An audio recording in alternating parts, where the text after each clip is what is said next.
வணக்கம். All India radio Chennai.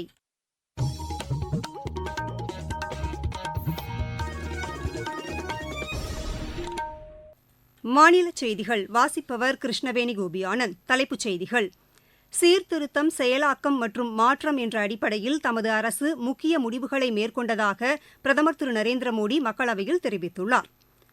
மத்திய அரசின் உறுதியான கொள்கை முடிவுகளால் நாட்டை உலகின் 5வது பெரிய பொருளாதாரமாக உயர்த்த முடிந்தது என்று நிதியமைச்சர் திருமதி நிர்மலா சீதாராமன் கூறியுள்ளார். தமிழகத்தில் கட்டிட அனுமதி வழங்குவதில் காலதாமதத்தை தவிர்க்க ஒற்றைச்சாளர முறை அறிமுகப்படுத்தப்பட்டுள்ளதாக வீட்டு வசதித்துறை அமைச்சர் திரு முத்துசாமி தெரிவித்துள்ளார்.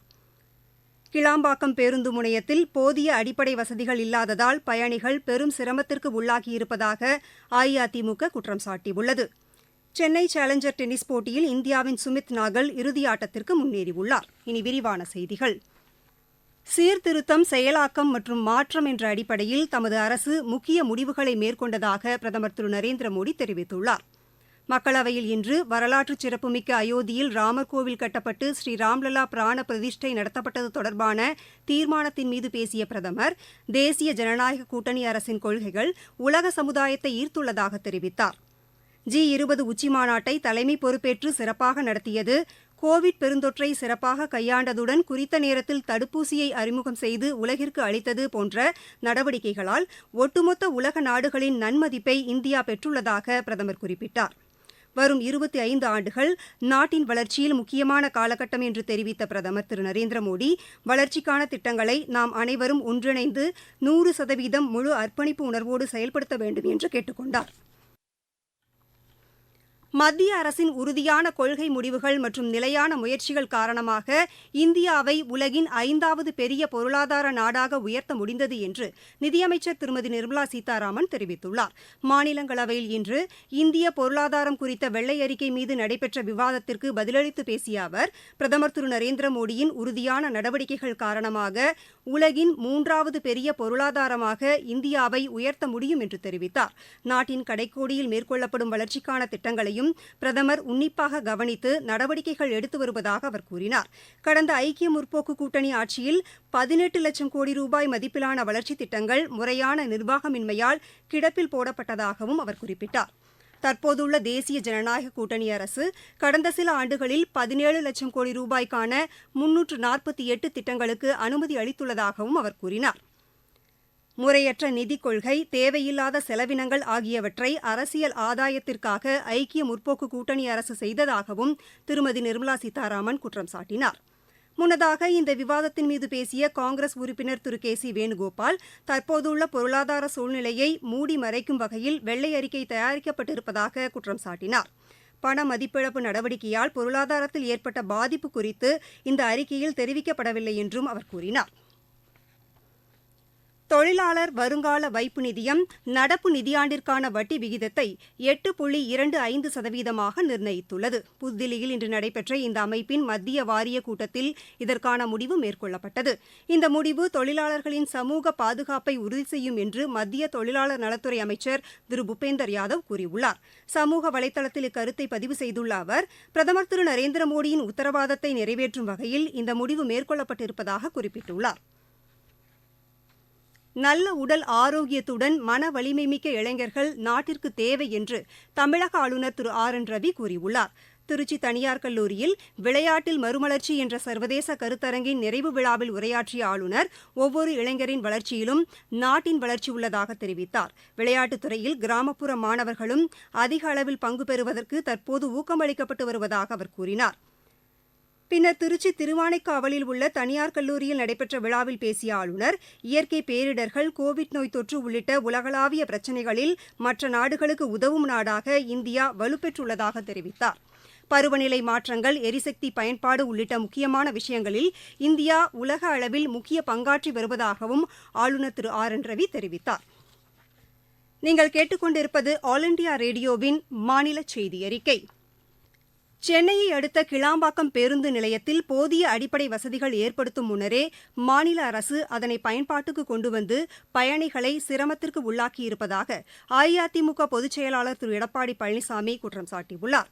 அவர் இன்று வெளியிட்டுள்ள அறிக்கையில், கிளாம்பாக்கம் பேருந்து நிலைய பணிகள் முழுமையாக முடிவடையும் முன்னரே திறக்கப்பட்டதால் இந்த பேருந்து நிலையத்திற்கு சென்னையின் பல்வேறு பகுதிகளில் இருந்து பயணிகள் செல்வதற்கும் வீடு திரும்புவதற்கும் சிரமத்திற்கு உள்ளாவதாக கூறியுள்ளார்.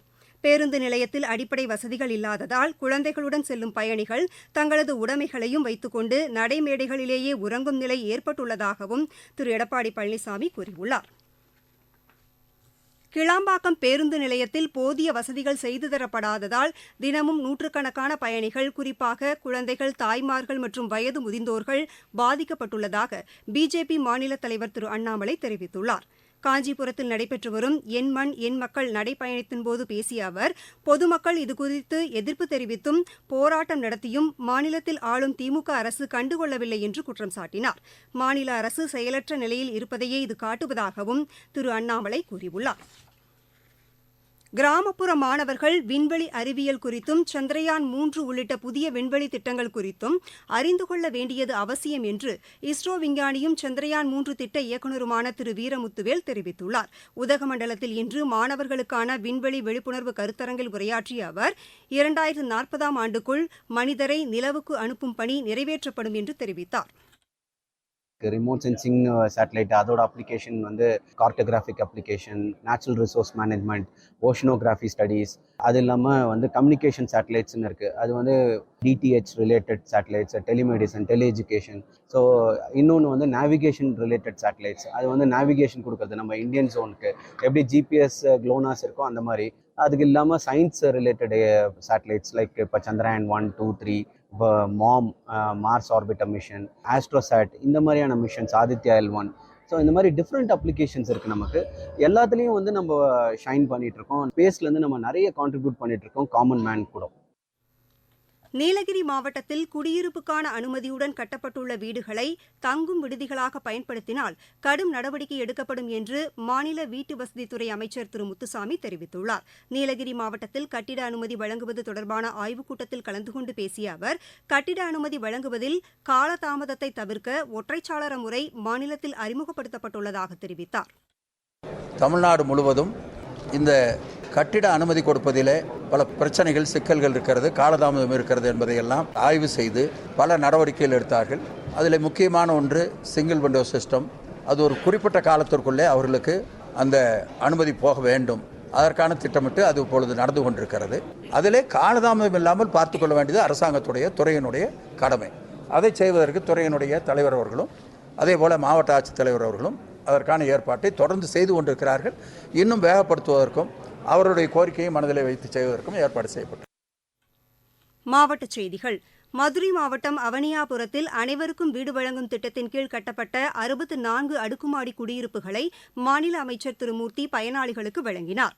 திருவள்ளூர் மாவட்டம் பள்ளிப்பட்டில் மாவட்ட உரிமையியல் மற்றும் குற்றவியல் நடுவர் நீதிமன்றத்தின் புதிய கட்டிடத்தை சென்னை உயர்நீதிமன்ற நீதிபதி திரு வேல்முருகன் மற்றும் சட்டத்துறை அமைச்சர் திரு ரகுபதி திறந்து வைத்தனர். தேசிய சாலை பாதுகாப்பு மாதத்தை ஒட்டி தஞ்சாவூரில் நடைபெற்ற இருசக்கர வாகன விழிப்புணர்வு பேரணியில் மாவட்ட ஆட்சியர் திரு தீபக் ஜேக்கப் மற்றும் காவல்துறை கண்காணிப்பாளர் திரு ஆசிஷ் ராவத் கலந்து கொண்டனர். தூத்துக்குடி மாவட்டத்தில் பிரதமரின் தேசிய தொழில் பழகுனர் முகாம் நாளை மறுநாள் தொடங்க உள்ளதாக ஆட்சியர் திரு லட்சுமிபதி தெரிவித்துள்ளார். கிருஷ்ணகிரி மாவட்டத்தில் மாபெரும் தனியார் துறை வேலைவாய்ப்பு முகாம் மற்றும் மகளிருக்கு கடனுதவி வழங்கும் விழா இன்று நடைபெற்றது. கோயம்புத்தூர், திருப்பூர் மாவட்டங்களுக்கு உட்பட்ட பாசன நிலங்கள் பயன்பெறும் வகையில் பரம்பிக்குளம் ஆழியாறு திட்டத்தில் நாளை மறுநாள் முதல் தண்ணீர் திறந்துவிடப்பட உள்ளது. விளையாட்டுச் செய்திகள். சென்னை சேலஞ்சர் டென்னிஸ் போட்டியில் இந்தியாவின் சுமித் நாகல் இறுதி ஆட்டத்திற்கு முன்னேறியுள்ளார். இன்று நடைபெற்ற ஆடவர் ஒற்றையர் பிரிவு அரையிறுதி ஆட்டத்தில் அவர் செக் குடியரசின் டாலிபர் செஸ்ஸினாவை 6-3, 6-4 என்ற செட் கணக்கில் வென்றார். மீண்டும் தலைப்புச் செய்திகள். சீர்திருத்தம், செயலாக்கம் மற்றும் மாற்றம் என்ற அடிப்படையில் தமது அரசு முக்கிய முடிவுகளை மேற்கொண்டதாக பிரதமர் திரு நரேந்திரமோடி மக்களவையில் தெரிவித்துள்ளார். மத்திய அரசின் உறுதியான கொள்கை முடிவுகளால் நாட்டை உலகின் 5வது பெரிய பொருளாதாரமாக உயர்த்த முடிந்தது என்று நிதியமைச்சர் திருமதி நிர்மலா சீதாராமன் கூறியுள்ளார். தமிழகத்தில் கட்டிட அனுமதி வழங்குவதில் காலதாமதத்தை தவிர்க்க ஒற்றைச்சாளர முறை அறிமுகப்படுத்தப்பட்டுள்ளதாக வீட்டு வசதித்துறை அமைச்சர் திரு முத்துசாமி தெரிவித்துள்ளார். கிளாம்பாக்கம் பேருந்து முனையத்தில் போதிய அடிப்படை வசதிகள் இல்லாததால் பயணிகள் பெரும் சிரமத்திற்கு உள்ளாகியிருப்பதாக அஇஅதிமுக குற்றம் சாட்டியுள்ளது. சென்னை சேலஞ்சர் டென்னிஸ் போட்டியில் இந்தியாவின் சுமித் நாகல் இறுதியாட்டத்திற்கு முன்னேறியுள்ளார். இத்துடன் இந்த செய்தியறிக்கை நிறைவடைந்தது.